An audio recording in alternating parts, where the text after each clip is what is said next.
Hello and welcome to this session about AppEngine and Google Web Toolkit.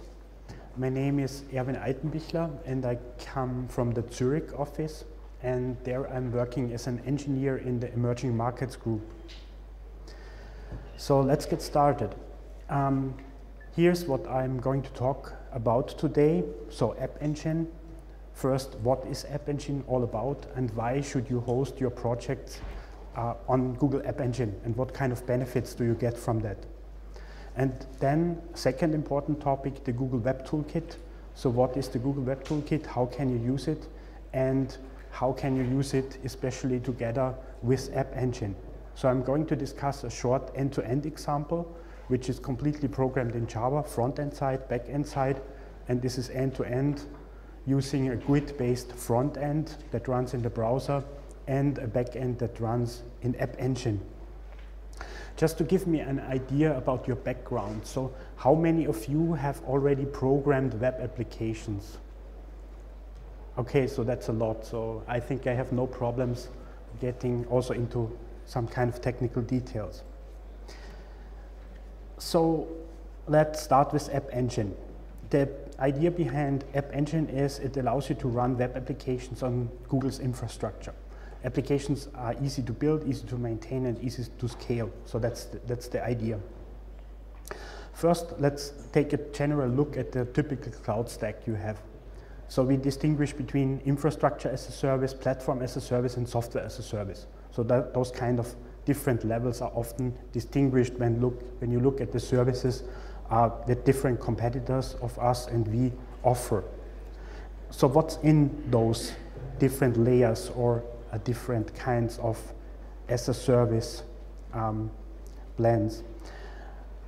With infrastructure as a service, we get often VM-based solutions. So we can deploy a virtual machine somewhere in the cloud and it runs there. So it's hosted not in our building, it's hosted somewhere on the cloud. We get storage services and we get network infrastructure. So that's infrastructure as a service basically. Then platform as a service puts a lot of that on top. So like operating systems, databases, batch processing, various servers, so file servers, web servers, and this kind of things. Also, for example, authentication, which is a relatively important topic. So how many of you have already implemented some kind of login mechanism in their web applications? So like you put username, password, okay, that's quite a lot. And how many of you have implemented that in a spam-safe way, and so that there is no abuse, that you would automatically detect abuse, or that users could recover passwords and this kind of things? So that's a bit less, but still, and there's quite some complexity behind all of those kind of services when you want to authenticate users. So the message here should be that you get a lot on this platform as a service level. When you purely go for solutions that only give you virtualization and not much more services, like cluster-based file systems or databases, or this kind of authentication services, then you have to do a lot on your own. So platform as a service has a big benefit for you as well. And then the last item here is software as a service. Those stand for ready-to-use applications. You just access over the web and use them. So to give a couple of examples for software as a service, that's like Gmail, that's the calendar, that are the Google apps, with spreadsheets, with documents, and Google Sites, which allow you to easily create web pages and additional content for that. So below those kind of software services that Google offers, we have the Google Cloud Platform. We have a distributed file system, that's Colossus in our case. We have BigTable, we have MapReduce, and a couple of other services that are on the platform level. And on the infrastructure level, we have the Google data centers.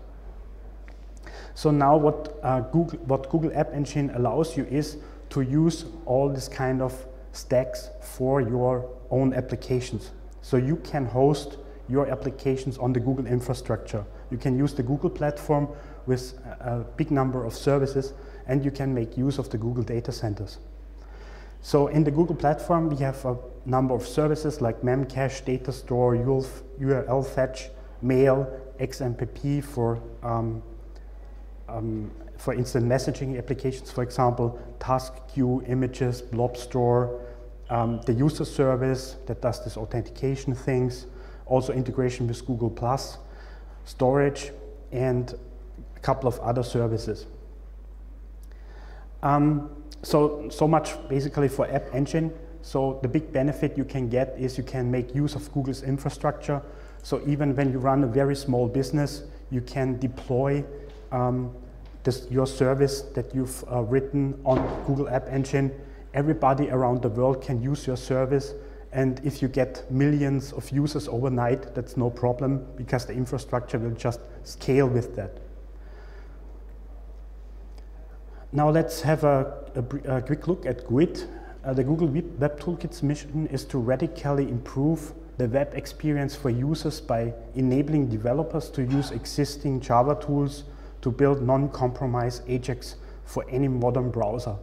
So we put another abstraction level on top of Ajax applications that we can easily program also the front end in Java, and we can then code our back end and our front end in Java when we choose this as a language. First, let's have a look at the difference that Grid makes compared to other approaches.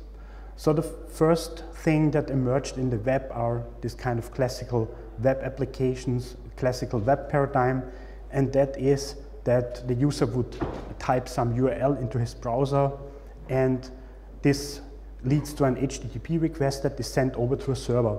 The server runs some web application and returns a complete new HTML page to the browser, which is then displayed in the browser. So on each user input, we basically submit a form or send other kind of HTTP request to the server. Server returns a whole new HTML page, which is displayed. So the user experience usually is that the web pages tend to be very static, forms tend to be static, and all user interactions have to go through the server. To enrich the web experience, plugins came up. So you put the plugin in your browser, and this plugin actually would render the page for you.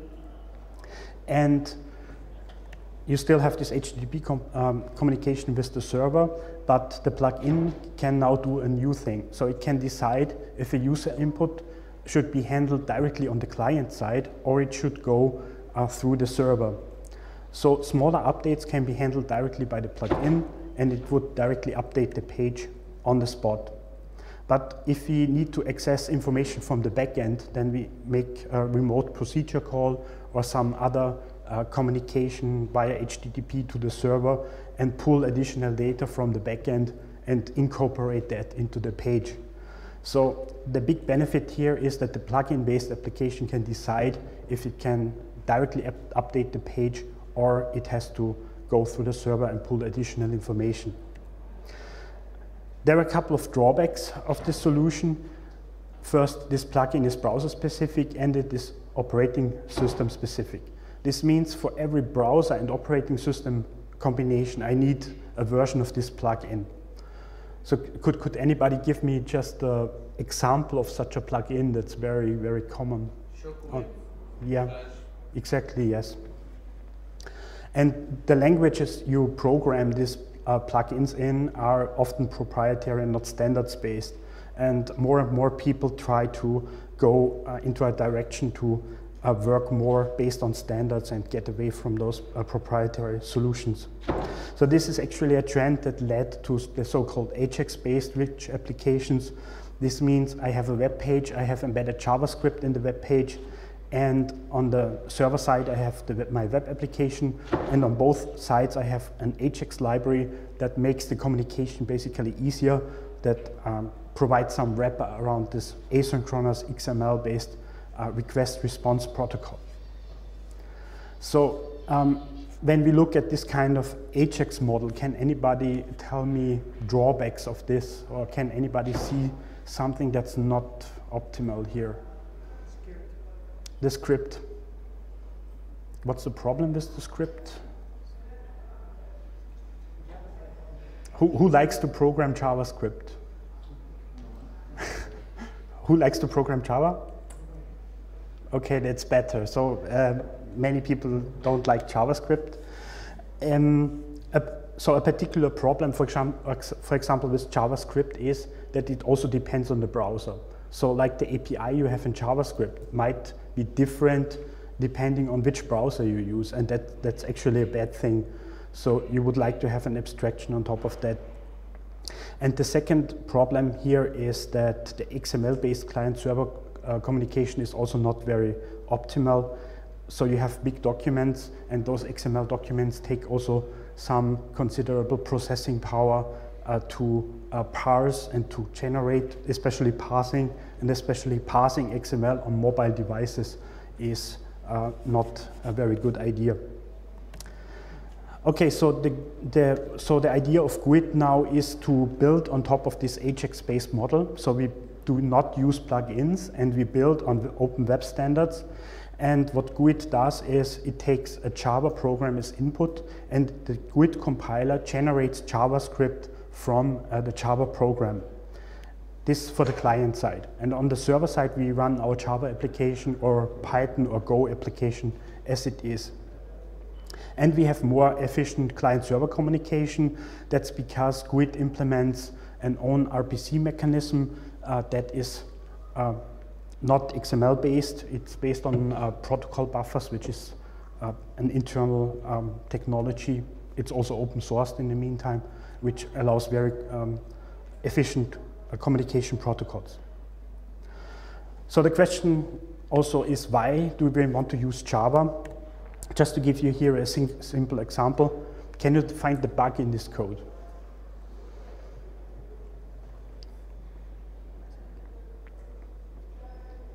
So the problem is that JavaScript is a dynamic language, so it doesn't have really statically typing, it doesn't require you to declare variables. The maximum, yeah, exactly. So if you would have, you get a sticker for that, and you can get it after the talk. So yes, maximum, this is exactly the problem, because the variable maximum is defined above, but still we can just assign maximum equals something, and this will just create a new variable. We do not need to declare variables or type variables in JavaScript, and that's a problem here. So when we write this kind of JavaScript code, we have to execute it to see what breaks. And to write high quality code, it is much better to have more static checks. So you compile the application and it breaks directly during compilation. This is much easier to avoid bugs in your code. As I already mentioned, it is a problem that the JavaScript APIs are different on different kinds of browsers. And Google Web Toolkit handles that by generating code for 4 different browser blends. So when you put your Java source code, it is compiled by the Grid compiler, not to just one single JavaScript.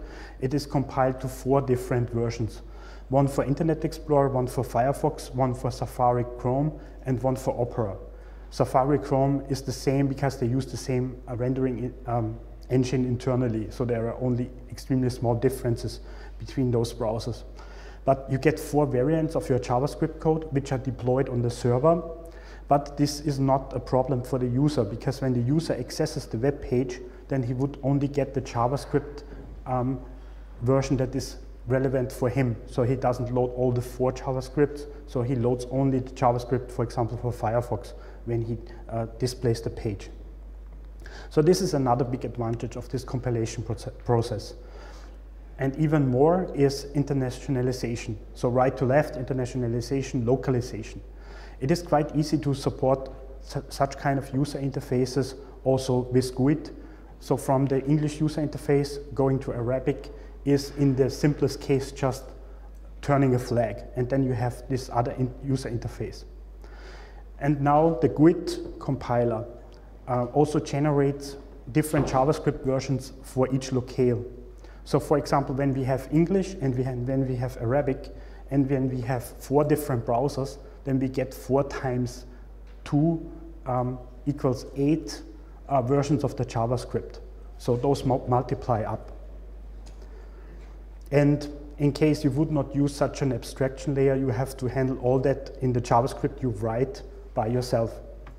So that's a quite big benefit you get from the GUID compiler. So what kind of applications can you build with the Google Web Toolkit? To give a couple of examples, we have thousands of users already of the Google Web Toolkit. Just here, a couple of symbols. Of course, we use it in our products. For example, one of the biggest users of GUID inside the company is Google AdWords. So the Google AdWords interface used by our advertisers is based on GUID. There are other applications also in AdSense, parts of Maps, Docs, Groups, Moderator, to give a couple of examples. And also new projects that are launched in Google right now increasingly are built on GUID. So let's have a look at a couple of features of GUID, what you can do with that. Also very useful are widgets you get from GUID. So one of the basic examples here is the showcase of features, Google Web Toolkit. You can get this at GUID.google.com samples or code.google.com. GUID is a good starting point for all kinds of documentation and demos.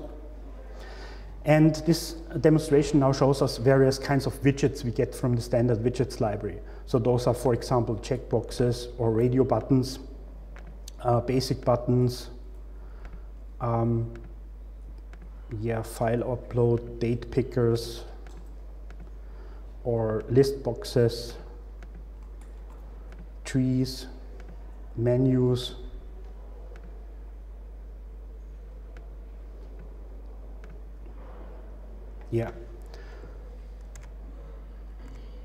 Let's switch back to the presentation. There are more advanced widget libraries. For example, first is Incubator. This is not really a different widget library. It's the standard widget library that GUID has. And Incubator is just a project that shows like new developments. There's a question, yes? What is the technology used to generate Gmail new interface? The Gmail interface. It is not based on GUID. No, this is a custom thing. So they basically use templating and JavaScript directly. Why to go back to JavaScript engine GUID is generating JavaScript? Yes, but in the case of Gmail is a project that already lives for quite some time, and GUID is a parallel development to that. So actually switching, it would mean that we would have to switch Gmail to GUID. And I don't know if this is really on the agenda at the moment, but it has to do with the fact that Gmail is some project that started long before GUID started, or it was parallel development.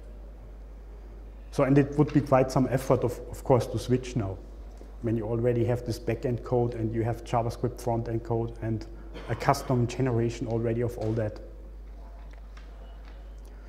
So you can do a lot with GUID, but there are always also projects that have some special requirements that would make custom solutions necessary.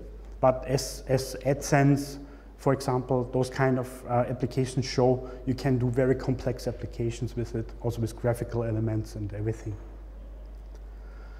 Yeah, to look at a couple of other widget libraries, SmartQuit adds many powerful widgets.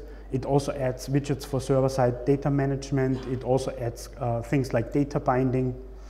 GUID Mosaic, advanced GUID components, Vardin and Sencha XGUID are just a couple of examples. So the link at the bottom, code.google.com pguid Google APIs, gives an overview of all the additional libraries you can use together with GUID. A couple of those widget libraries here are open source, so they are completely free. Other libraries are under a commercial license, or you can have a free version and a professional version.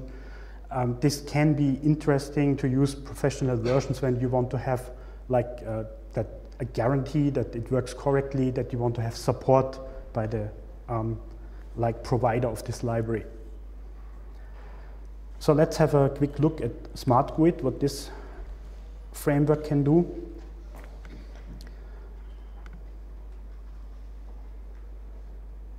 So this is the showcase of SmartQuit.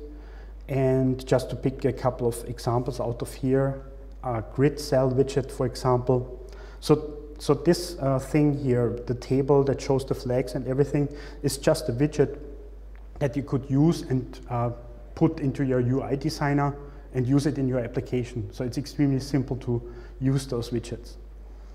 And so we have a table-like view in this case. Then you can have flexible list boxes with images and text, or controls for rich text editing that would allow you to choose different fonts as well, or different font sizes, and do some kind of formatting in there. And also a very powerful widget I like is the calendar widget. So this is also just a widget you can just put in your application, and it implements a complete calendar. When you click on an appointment, you can get details, or you can just drag here and put a new appointment. And then I have a new entry in this calendar.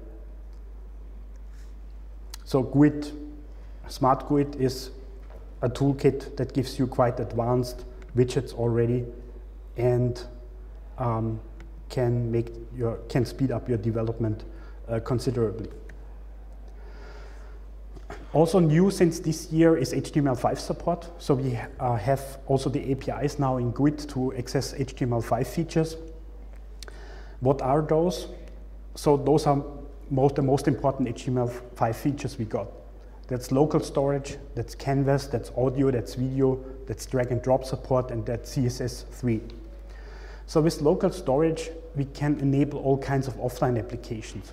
So you can use the Gmail application offline, or you can use a number of Google Apps applications offline. And this builds on local storage, which allows you to store more than just cookies, so really more data into the storage of your browser. Visualizations with Canvas, I will come to that in more detail in the following slides. And then you can also use more multimedia features like audio, video. Drag and drop support is now also there, and CSS3 allows you to build richer, more flexible HTML pages that have a better look, or more kinds of fancy animations and similar. So let's have a look at the Canvas. Canvas, this functionality is supported in Chrome, Safari, Firefox, Internet Explorer 9 and higher, and Opera. And what we get with the Canvas is similar to something like a graphics context you have on AWT or on Swing. So it's possible to instantiate such a Canvas object and then draw on it. So we initialize the Canvas with a code snippet like the following: Canvas Creative supported. So here we can still have browsers that support HTML5, or they do not support HTML5. And we have to wrap this inside the API. So you have calls like Canvas Creative supported, and if it doesn't work, so you get back a null, then your browser is not capable of HTML5, and you have to work around that problem. We assume, of course, that this works, so we can set the size of the coordinate space and the pixel size of the canvas, create the context 2D, so that's then like a graphics context, and we can draw on that.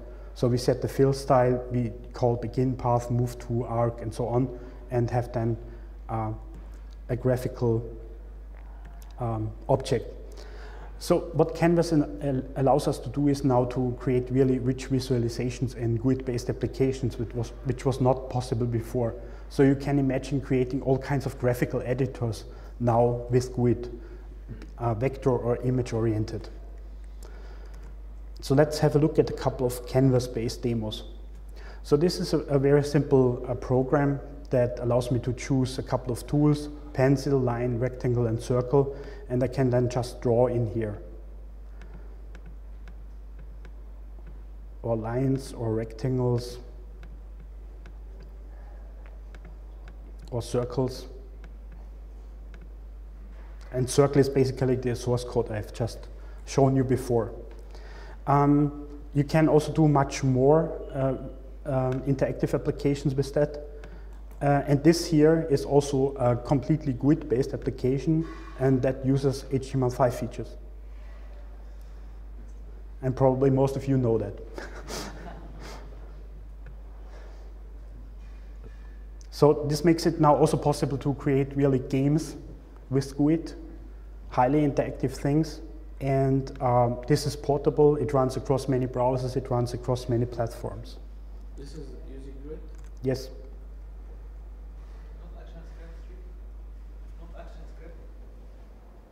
No, this is GUID-based application.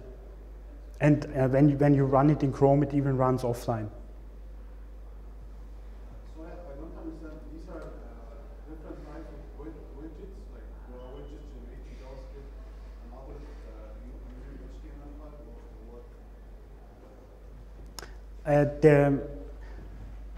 So the Angry Birds, or what is your question? It relates to the two demos that I've shown, or to the Angry Birds? GUID showcase, for example. This is JavaScript or HTML5? So actually you instantiate this when you would use it, the SmartGrid widgets. You would just instantiate like the calendar widget and put it into your code. So you just create a new object of the calendar widget, put it into your application, and that's it. So SmartQuit would then basically put together some more basic widgets to build this complex calendar widget, and then the GUID compiler would generate JavaScript from the Java source code of the client, and this runs then in the browser. Does this mean I can build a whole GWT application without any knowledge of HTML5?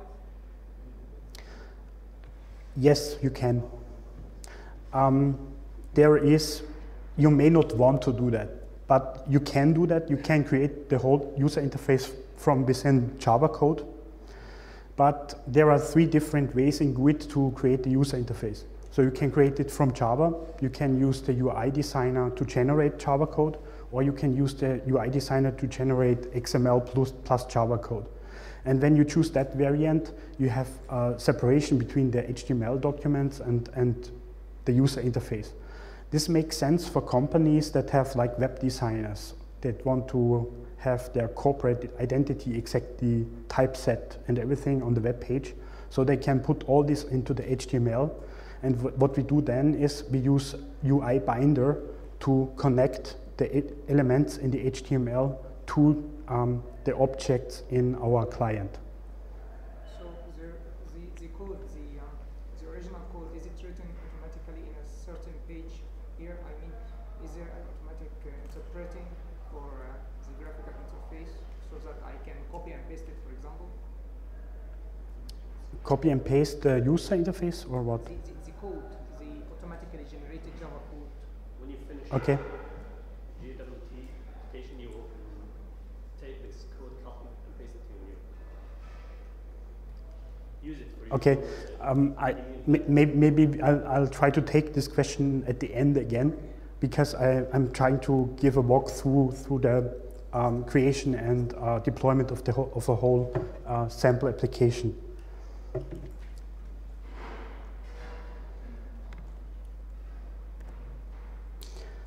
So, okay, this is exactly the topic. So how to build GUID-based applications. So I want to show a very simple end-to-end example in the following. So let's have a look at the basic architecture again. I'm going to write a Java-based application, and I want to use Java on the client side as well as on the server side. So just everything Java. And I use the GUID compiler to generate the JavaScript for the client side, and I want to have also state in my application. So I talk to a service that I deploy on AppEngine in the back end. And I'm going to use GUID RPC, so remote procedure calls, to communicate from the front ends to the back end. which keeps the state. And also the state in the backend, I want to persist it somehow. So I want to use some database technology to keep the state. Okay, so the application I want to build is a simple voting application. It should look like that. You can vote for party A, B, C, or D. We put it into a database that the user has voted. And then we read a statistics of all the votes we have got and return the whole list or a map of votes with the number of votes, so party count number of votes. We return all that information back to the client. And the client uses the Google Visualization API in this case to demonstrate another powerful widget here in this case to display this pie chart. This is a ready-made widget to show the pie chart, or is it developed as well? This is also a ready-to-use item. I will show that also, and this is around 20 lines of code you put into your program to get this pie chart. Where is the Java code exist? On the server or on the The Java code. So the question was, where does the Java code exist? The Java code exists, so actually the Java source code is just at the developer. We compile the Java code, we get some class files, and that is running on the backend. And for the front-end side, we have the Grid compiler, which takes the Java and compiles it to JavaScript. So it's just JavaScript that runs in the browser. Okay, so let's have a look back at this architecture. So browser and server, and I'm going to show two selected APIs in a bit more detail. That's the visualization API on the front-end side, and that's Objectify as persistence technology on the back-end side. Okay, so let's have a quick look at the code. So first, this is the structure of a typical Grid application. We have here an XML description file, which, for example, it basically just has a list of the additional libraries I'm using. So, for example, here I have an inherits declaration for the visualization API and for Objectify. So if I need additional libraries in my project, then I tell the Grid compiler this way, which other things to include when building the application. Then the big packages are then client, server, and shared. Client is everything that is basically compiled to JavaScript and runs on the client side. On the server, I have the Java code that is compiled, that is run on a Java virtual machine on the server side. And that can be either run on AppEngine, or you can compile it to any web archive and run it on Apache or whatever other container you are using. And then we have shared, and shared usually holds the model classes. So those are the classes that are shared between client and server, that they are passed around when I do the remote procedure calls. So one example here is vote. This is the class that represents a vote. In this case, okay, this is taken from another example. So actually this would mean here, I don't have fruits, I have parties actually.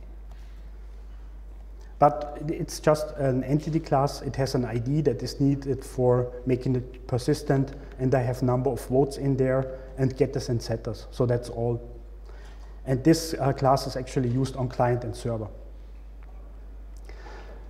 So then let's quickly have a look at the voting pane, because this is now an example of what UI Designer does for you.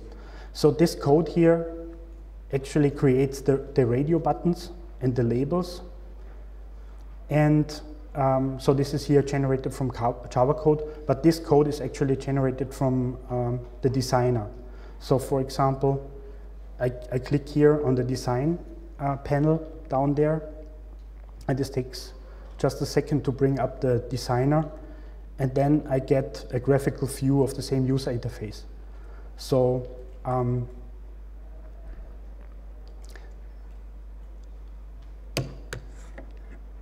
additional microphone.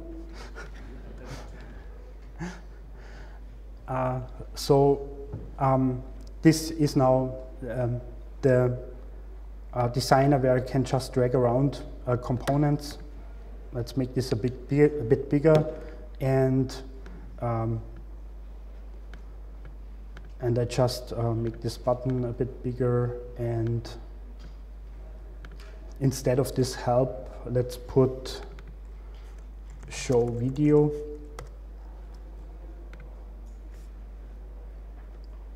And let's save that. We do all formatting here as well? We can do all formatting? Yes. And I just changed this show video to show you that also this code here, the Java code, changes instantly. So I get the graphical view of this. I don't have to program this in Java. I can do it when I want to put together my user interface dynamically, but I can just switch to the UI designer and change everything graphically. So let's have a quick look on the server side, voting service implementation. This code here is the code that accesses my database. So Objectify is a simple to use storage service that's specific for AppEngine, and it works directly with serializable Java classes. So I do not do any object relational mapping or things like that. So all I had is my vote class, and what I have to do is I have to make it is serializable, and I have to put an ID. So the objects have to have the entities have to have a unique ID. That's important. And then I'm ready to just store this object in Objectify. What I have to do in the beginning is to register my class, my vote class, that Objectify is aware of it. And then I can, let's switch back to this. And then what I do is I call Objectify begin, and I do I'll have a look if this is actually a new object or not.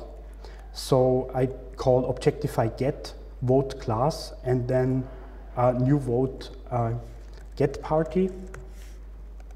Sorry that I'm using a still old example here, but that was just changed recently. So with Objectify get, this is a get operation that filters on the class type, and it filters on the party. So the party would be party A, party B, party C, party D, what we put in the user interface. And then I call increment votes.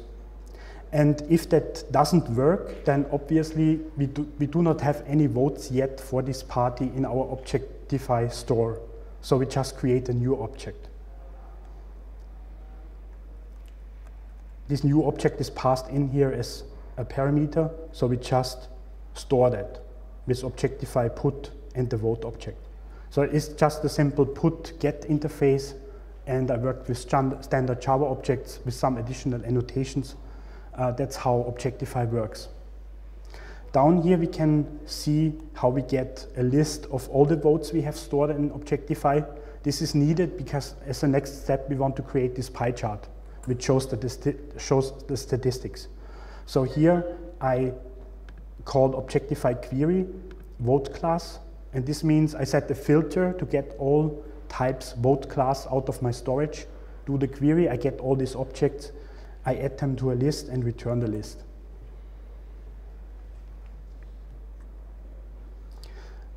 Then on the other side I end up in voting presenter, which should then do a few set results. So here's now this list with the results that I just generated on the server side, on the client side. And I call view set results to show that. And this looks like this. So this is now the code that creates the pie chart. The charting API uses an abstraction called data table. So first I have to put together this data table.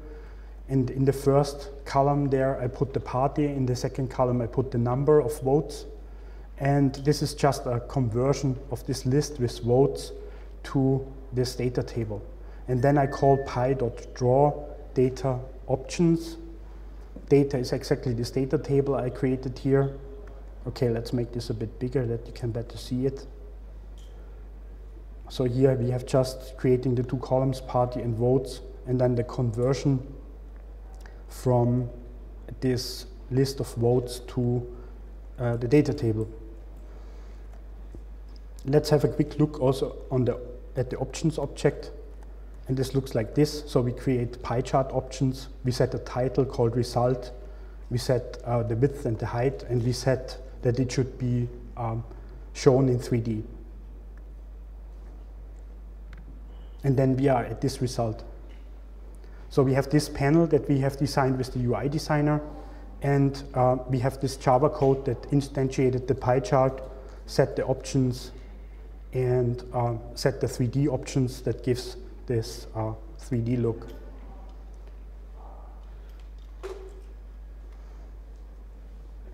Are there any questions at this point? Yes. Can you elaborate regarding the data sources that can be used? The data sources you can use. The data sources that can be used. The object should be, the database should be hosted on Google's engine, right? The source data for the pie chart? Any type of a data source that should be hosted on Google's website, right? So when you're talking about this pie chart, then you can, Or any of the widgets. any of the whole code is executed on the client side. I'm not talking about the code, I'm talking about the data source. Yes, this is, you have full control of that on the client side. So on the client, you can pull the data from anywhere. Let's assume that the data source on the server side, that should be hosted on Google's engine or content delivery. The data source, what I mean is, let's say that's a server, the data source is on the server. yes, okay. That means that the database should be available on your repository by the end. So the I'm- question is about the database, where it is reserved. I think in this example we didn't save in a database, right? We saved into we saved into Objectify. Objectify, this Objectify, does it have a back-end database? The backend would be BigTable. This runs on AppEngine. What I'm asking about is, what if I want to host the database somewhere else, not on Google repositories? Okay. So I'm acting as a content delivery, whether I want to be serving my client JavaScripts or style sheets, and that's what I'm using the AppEngine for in the time being. But what about the data source? I can't be using any of these tools, I think, if the database is not residing on Google's repository. Let's say I want to do it for a client, but he wants that to be hosted on his data centers or wherever. Mhm. Using it. Then you can host the application on any Apache server, for example, No, I'm talking about the widgets. Can I be using any of yours? with AppEngine. I understand that there is a built-in publish tool here, right? Yes. Okay, that's okay. Number two, is there also a built-in database platform here? Database platform, which means there is an icon that I can use to create and put the database features, my database features requirements like size, like how many entries, how many That is part of the App Engine administration. So there is a built-in icon tool, graphical tool to build this database, right? In case you use Objectify, you only have basically your object model that you have in your code. So you don't have a database schema or things like that. You would have to design. Okay, so I should create, for example, an SQL database, and where should I place it then? So when you... And how to create the connectivity between the SQL database and this application? Actually, what I showed now, Objectify, this is technology that's so-called NoSQL database. So this is a completely different thing than SQL is. And this goes back to a BigTable. When you want to use SQL-based databases, you can use Cloud SQL from Google, which is a pretty new product, and it's being rolled out like in the next weeks. And this gives you really a SQL database that you can connect to from AppEngine. Okay, so the name of the database type here is BigTable, right? This is the proprietary for Google, right? Yes. Okay, and there is a graphical interface here to build this BigTable, right? This is completely abstracted away from Objectify. So Objectify puts an abstraction layer on the BigTable, and you do not need a schema or things like that, like in a relational database. You just write your classes, you give them annotations with IDs, and that's it.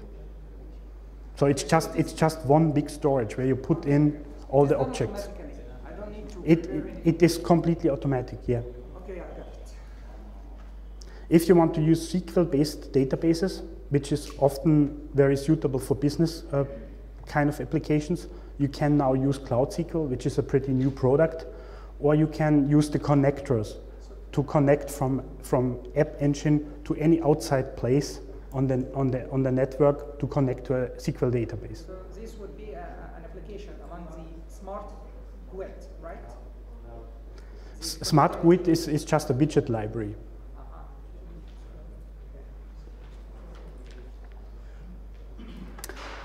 Okay, so those are basically the different possibilities you have to store data.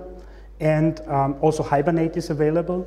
So if you can use all these kind of technologies on the server side, because on the server side you have AppEngine, you run full Java code, you can do all the enterprise Java libraries, use libraries, yes. Can I share different data sources across different applications? I have one data source for the application. Yes, you can. And can my backend communicate with other servers? Yes. Using different RPC mechanisms, for instance, if I need to connect using XML RPC, which is common enough, can I execute my backend to communicate using it with another remote server? For example, there are connectors to talk to databases. I mean in the very simple code to like construct a certain XML page that I submit to another server and get back. That's like basic HTTP request. Yes. That could be executed from the back end. I mean, is it supported or is it normal to do something like that to go outside the Google container in such case? In principle, that's possible.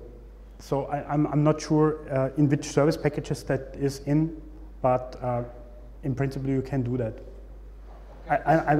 I'm not sure if you can do it with the completely free version. Principally, we can do anything, but principally everything can be done. Impossible is not. I want to know practically can it be done? No. I can try to answer that question later.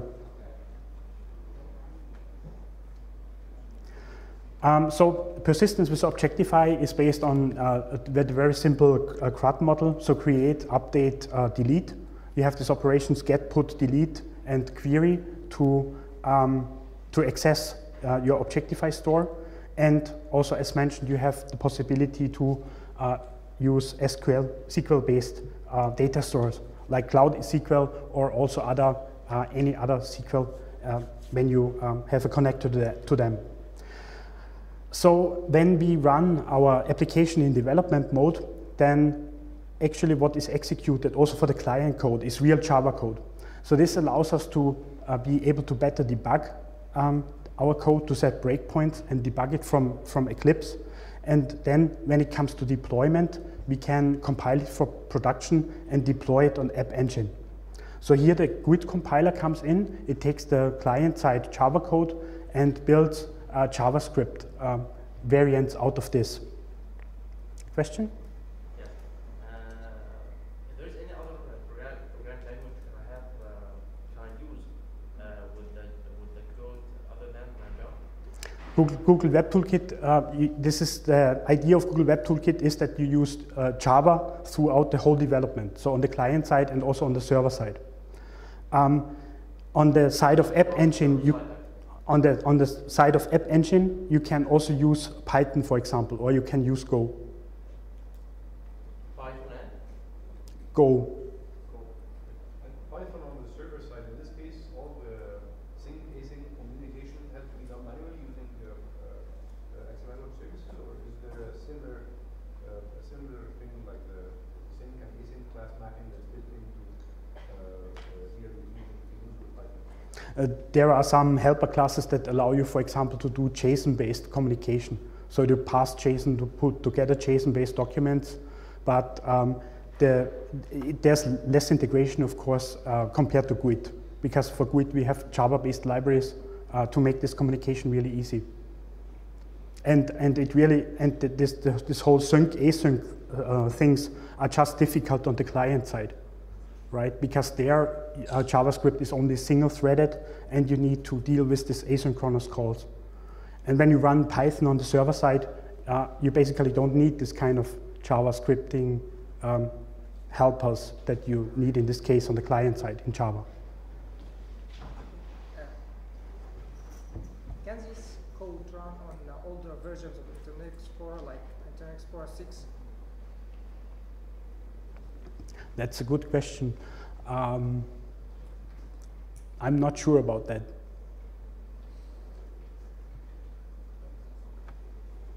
What performance difference between originally made JavaScript and your JavaScript created from your GWT? In principle, the performance that the GUID compiler or the code is highly optimized. So it is very, very good and very efficient code that you get as output of the GUID compiler. But so the performance difference is just depending on the kind of widget libraries you use or frameworks you use. So this means the more additional libraries or the more complex functionality you pull in, the slower it is. So actually I would say there's not really a big difference. It just depends on the size of the Java code basically you put on the client. But this is also made JavaScript will perform faster for the same task. In general, no. In general, no. So the code that is generated is pretty efficient. If you don't use different algorithms or things like that, then there should not be a penalty on the performance. So not really a performance advantage when you write the JavaScript code directly. How good is the client, the GUID library in terms of mobile compatibility? The mobile compatibility. This depends on the widget libraries. So the standard GUID widget libraries is very basic. For things like SmartQuit or other frameworks, you have to basically evaluate how well it does. But usually you need to put different widgets for the mobile user interface. And so, for example, one best practice to write GUID applications is the model view presenter model. And in this model, you would put like code in the presenter to instantiate different views for your main user interface and for your mobile user interface, for example. So this would be the right way to design user interfaces that are well suited for the desktop and for the mobile at the same time. Can I be using the minification, JavaScript minification? Pardon? What? Can I be using JavaScript minification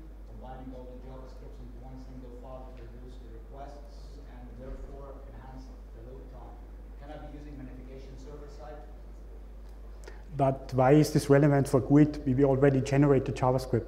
Okay, let's assume that. I think I would like to discuss these questions offline after the session and try to go through the administration console for the last 5 minutes of AppEngine. So when we are done basically with our application, we can deploy it. This is also pretty easily available here. So what I've used all the time is the Google plugin. And the Google plugin gives me the SDKs and gives me the UI designer. And to deploy a project on AppEngine, you click this button, Deploy on AppEngine, and then okay, I need to save resources. Let's do that. Hope my changes don't break anything.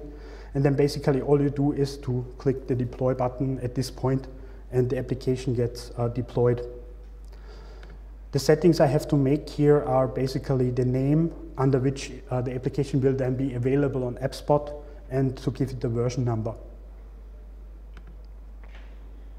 So after that deployment, we would end up in the AppEngine. So when you go to AppEngineGoogle.com, you have your administration interface. You see all the applications you have deployed there. In this case, let's have a look at this example here.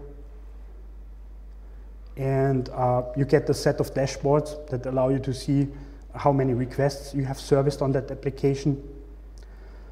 And you can have a look at the versions that have been deployed. So this is actually a useful functionality, because when you, let's assume that you deploy a new version of your application and it does not work for some reason. So you can easily go to this interface, switch back to an older version of the application, and so you have a working application deployed again. On the backend side, you can define connections to other services like Python or Go-based services. And in Quota, you can get an overview of how much bandwidth, storage, operations, etc. you are using. So the service is free as long as you are below all those quotas. And when you start to touch those quotas, you either have to set up billing, or, and this means actually you pay actually for the additional resources, or the service is degraded. So the quota means that you do not service more requests per second, for example, or things like that. So there's a relatively complex model behind that, but still you can get to a very large number of page views of the application until you really have to care about this. So all this is explained on code.google.com AppEngine docs billing. When it comes to the data store, you can get statistics about that. So how much storage you use up there, and get statistics of the entities you have in the data store. And okay, this was the application. And also I mentioned Google Cloud SQL. So when you are migrating from like PHP, MySQL projects that are somehow SQL based to AppEngine, then you can either change your data model to use things like Objectify, so to go to NoSQL databases that offer very good scalability because they are BigTable based, or use Google Cloud SQL to have a very easy migration path from existing SQL databases to the Google services. Okay, so that's it basically. You can open this URL and access the application we've just discussed. So this is the very simple voting example that has been deployed to Google AppEngine. It is a bit slightly different application because we created that yesterday during the Egypt days, but it's basically the same kind of voting application with the chart deployed on AppEngine and as discussed. Okay, AppEngine demo, we did that. So that's it. Have a great day. Enjoy the other sessions. And for additional questions, I'll be around. So it's already 12 and we are coming into the time of the next session. So thanks for all your questions and thanks for your interest.